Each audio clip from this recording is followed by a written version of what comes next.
अथवा दाखला number 37 5 centimetre 6 centimetre 7 centimetre बाजूवाળા ત્રિકોણની રચના કરો અને પછી બીજો ત્રિકોણ રચો જેની બાજુઓ પ્રથમ ત્રિકોણની અનુરૂપ બાજુઓ કરતાં 7/5 ગણી હોય. રચનાના મુદ્દા લખો.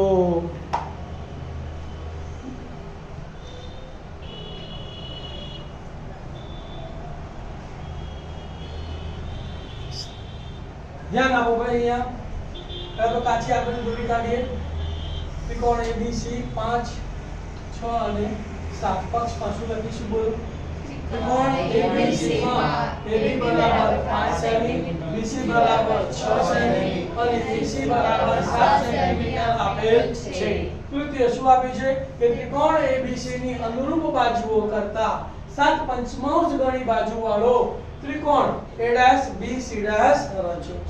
અંશ કેવો છે? મોટો. એટલે ત્રિકોણ કેવો બનશે? મોટો બનશે. બરાબર ને?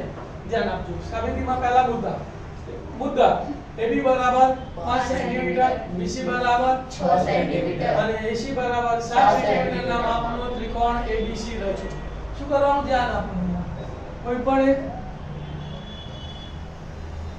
કિરણ રચી કાઢવાનું.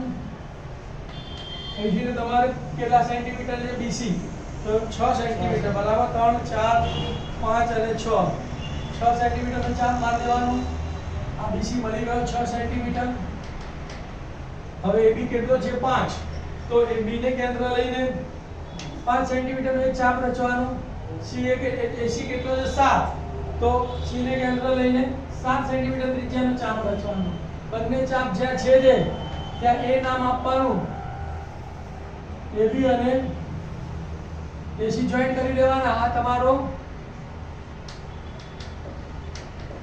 5 સેન્ટીમીટર, આ 7 સેન્ટીમીટર, 6 સેન્ટીમીટર. આ પહેલા માપનો ત્રિકોણ થઈ ગયો. બીજો મુદ્દો.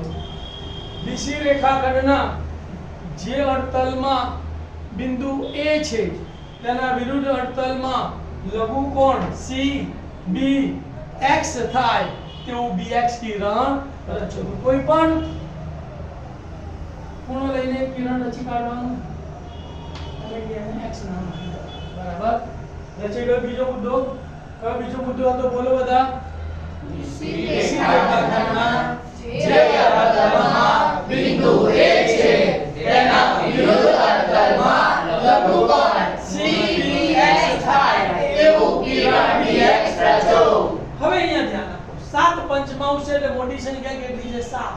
તો BX કિરણ ઉપર 7 ભાગ કરવાના. કેટલા ભાગ કરવાના? એટલે 7 બિંદુઓ લેવાના. તો મુદ્દો કેવી રીતે લખવાનો? ધ્યાન આપો. BX કિરણ પર B ને કેન્દ્ર લઈ 7 ભાગ કરવાના છે તો 1/7 લેવાનો. 5 ભાગ કરવાના તો 1/5 લેવાનો. 1/7 BX કરતા નાની અનુકૂળ ત્રિજ્યા R લઈ બિંદુઓ B1 B2 B3 B4 B5 B6 અને B7 એવા રચો કે જેથી B1 બરાબર B1 B2 બરાબર B2 B3 બરાબર B3 B4 બરાબર B4 B5 બરાબર B5 B6 બરાબર B6 B7 હવે ધ્યાન આપો. કોઈ પણ એક ત્રિજ્યા લઈ લઈશું આપણે અનુકૂળ. બરાબર?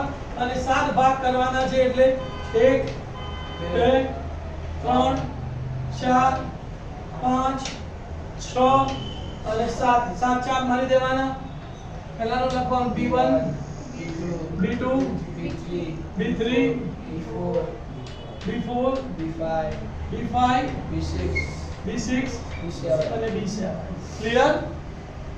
છેદમાં કેટલો છે ભાઈ? છેદમાં 5 છે તો 5મા ભાગ સાથે જોડવાનો. છેદમાં 7 હોય તો C ને 7મા ભાગ સાથે જોડવાનો. તો છેદમાં 5 છે તો મુદ્દો શું આવશે? રેખાખંડ B5C રચો. રેખાખંડ B5C રચો. છેદમાં 5 હતા એટલે 5 માંથી આપણે રેખાખંડ B5C રચી કાઢ્યું. બરાબર? ખ્યાલ આવી ગયો?